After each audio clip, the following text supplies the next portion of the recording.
음력 1월 8일에 고니시군은 평양성에서 패하고 후퇴합니다. 황해도에서도 철수하고 27일에 벽제관 전투에서 추격해오는 명군을 격파하고 한숨을 돌리지만 전선을 회복할 수는 없었죠. 조선군은 뭘 하고 있었을까? 권율은 용인전투에서 패전하면서 훈련 안 된 군대, 통제가 안 된 조직으로는 아무것도 할 수 없다는 것을 실감했던 것 같습니다. 권율과 황진은 이치 전투에서 승리합니다. 전라도 병사들은 자신감을 얻습니다. 권율은 오산 인근의 독산성에 운거하면서 방어전과 게릴라전을 수행합니다. 독산성에서 행주로 이동합니다. 권율은 그동안 군의 전투력도 올라갔고 명군의 공세로 서울의 왜군이 후퇴에 급급할 것이라고 생각해서 사실 권율 부대가 왔을 때는 뭐 제대로 된 성벽시설도 없었습니다. 권율은 일본군이 급히 후퇴할 것이라고 생각했기 때문에 이곳에서 전투를 벌이는 생각은 없었어요.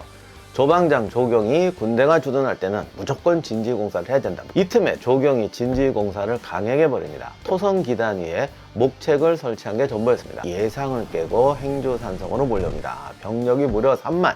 왜군의 중요한 거물들이 엄청나게 있었습니다.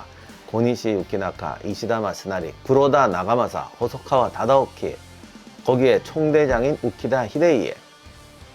아마 임진왜란 때 이런 거물들이 동시에 참여했던 전투가 아마 다시는 없을 겁니다. 다이묘 부대별로 공격을 시작합니다. 이날 총 7차례의 파상 공세를 폈어요. 제1지는 고니시군이었죠. 고니시군은 조총을 쏘면서 진격해 옵니다. 간이진지, 그쪽으로 파고들면 전체가 무너질 것이다, 그렇게 생각했던 것 같아요. 적이 목촉에 근접할 때까지 기다리고 있다가 신호와 함께 일제 사격을 퍼붓습니다.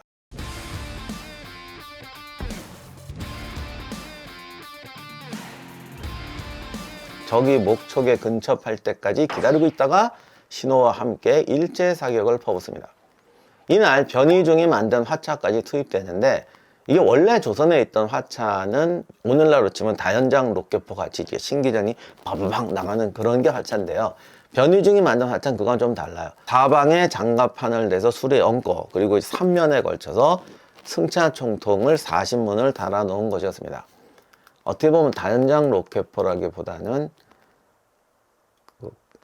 이때는 아직 발칸포가 안 되니까 발칸포를 행렬로 깔아 놓은 뭐 이런 거라고도 볼 수 있는데, 동시에 또는 이렇게 승차 총통을 동시에 또는 연속적으로 다다다당 하고 발사할 수 있게 만들어 놓은 것입니다.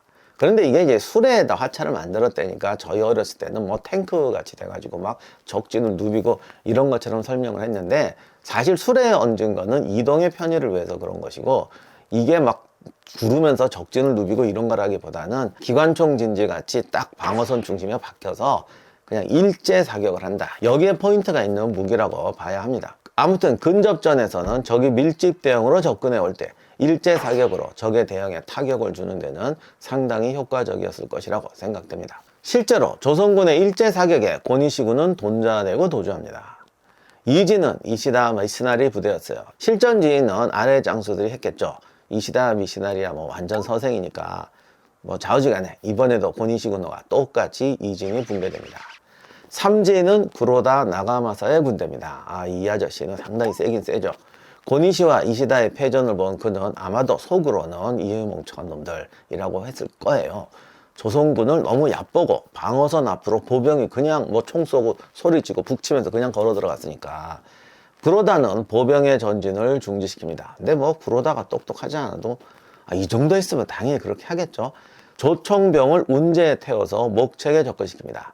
그러니까 보병으로 무조건 돌격하기보다는 자기네도 이제 공성구를 동원해서 목책에 구멍을 내고 그쪽으로 보병을 투입한다는 작전이었을 겁니다. 어떻게 보면 운제를 동원한 전형적인 공성 방법을 사용한 건데, 원래 운제가 오면 또 그거를 파괴하는 무기가 있습니다. 세뇌 같은 걸 쏴서 파괴하는 것도 있고, 대우포라고 해서 이제 그네처럼 그 보신각 타종할 때 그 종 치는 것처럼 이렇게 큰 창을 달아놓고 이렇게 밀어서 종 치듯이 깨버리는 게 있어요. 그런데 그건 이제 옛날 방식이고, 조선군은 이제 대포를 쏘잖아요. 승자 총통만 있었던 것이 아니라 구경이 큰 대포도 있었던 것 같아요. 뭐 장군령 같은 거나 또는 뭐 돌탄을 발사하는. 운제가 오니까 이거야 뭐 맞으면 껌이죠. 그래서 바로 화포를 발사해서 운제를 한 번에 부셔버립니다. 이렇게 되니까 구로다가 물러나야 되는데 이 사람도 또 나름 체면이 있는 장수인데 이럴 수가 있겠어요. 그러자 물러서지 않고 보병을 돌격시킵니다. 하지만 앞에 보병하고는 좀 다르죠. 앞에 보병은 아무리 봐도 좀 밀집 대응으로 밀어붙였던 것 같은데 구로다 같은 경우는 조선군 기록에 뭐 개처럼 옆으로 하면서 총알을 피하면서 왔다는 거 보니까 이제 간격을 띄우고 일종의 산병 전술로 공격했던 것 같아요.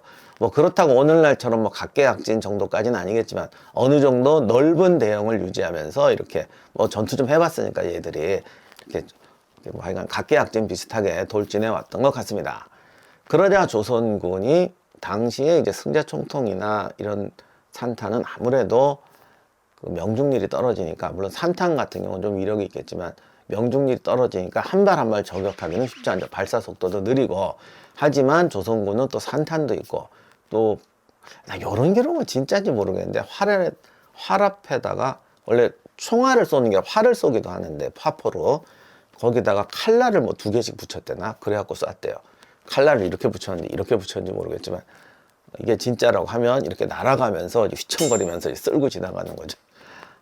이게 정말 되는지 안 되는지는 실험을 안 해봐서 모르겠는데 정말 그렇게 쐈으면 엄청나게 휘청거리며 날아갔을 겁니다. 아무튼 이런 공격에 산병의 각계약진 전술도 소용없게 됩니다. 결국 구로다군도 패배하고 물러나게 되죠. 자, 이제 네 번째 공격이 시작됩니다. 사지는 지난번에 소개한 남원성 전투에서 학살극을 벌였던 우키다 히데이의 군입니다. 물론 이때는 남원성 전투 전입니다. 우키다 히데이에를 그때 소개를 잘 못했는데 도요토미 히데요시의 양자였고 댓글에 어떤 분이 또 미리 소개를 해주셨는데 그 뭐 이게 사정이 좀 복잡한데 그 집안이 나중에 도요토미한테 이렇게 항복하면서 우리 좀 이렇게 잘 봐주셔 그랬더니 우키다 히데이의 어머니가 도요토미 히데요시의 첩이 됩니다. 그렇게 되니까 이제 히데이가 양자가 된 거죠. 뭐 어떻게 보면 이제 결혼 동맹인데 아무튼 이때 우키다 히데이의 나이가 22세였습니다. 일본군 내에서도 규모도 제일 크고 명성도 높은 부대들이 연달아 패배하자 우키다가 분노했다라고 되어 있습니다. 근데 사실 이게 분노라기보다는 이게 자기가 뭔가를 보여줄 기회다 이렇게 생각했겠죠.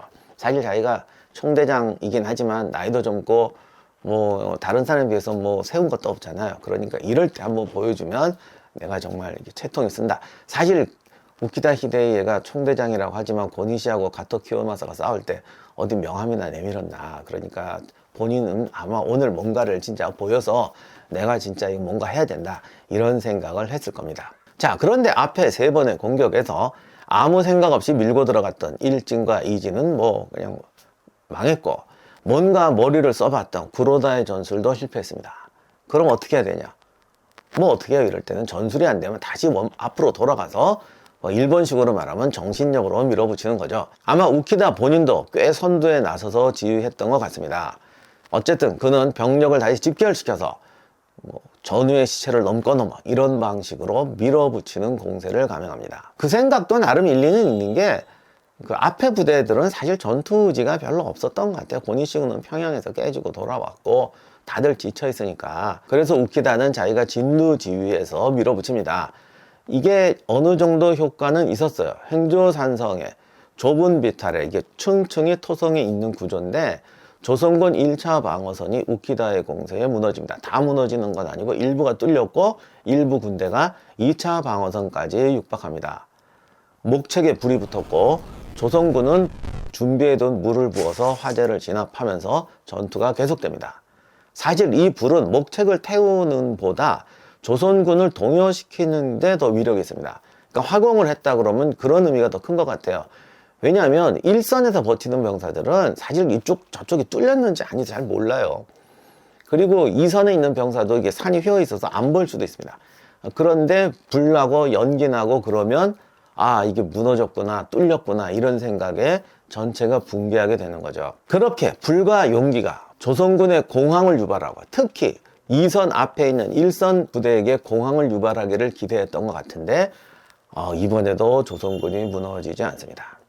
뭐 기록에 보면 병사들이 동요하니까 권율이 도망치는 병사의 목을 쳐서 뭐 이렇게 해갖고 군기를 세웠다 이렇게 되어 있는데 근데 이게 임진왜란 우리나라 전쟁사 보면 이런 기록이 문제인데 이게 뭐 이런 일이 없었을 거다 뭐 그건 아니에요. 뭐 옛날 전쟁은 백병전이니까 어디나 도망병이 있을 것이고, 우리나라만 그런 게 아니라 전 세계 모든 나라가 다 그렇죠. 그리고 이제 뒤에서 독점관 같은 사람들이 이런 거 잡아서 또 뭐 즉결 처분하고 이렇게 돼서 다 싸우는 게 옛날 전쟁인데, 문제는 이거 한 방으로 사기일전, 뭐 심기일전 해갖고 군대가 잘 싸운다, 꼭 이런 거겠냐는 거예요.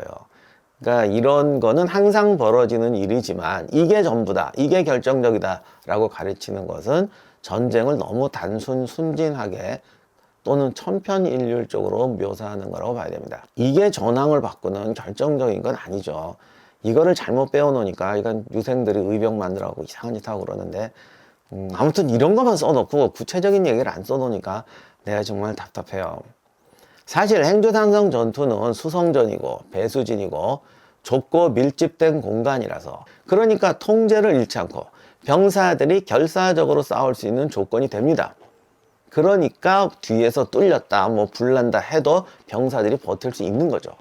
더 중요한 건 그동안의 경험과 훈련으로 조선군이 달라져 있다는 점이 제일 중요한 요인이라고 봐요.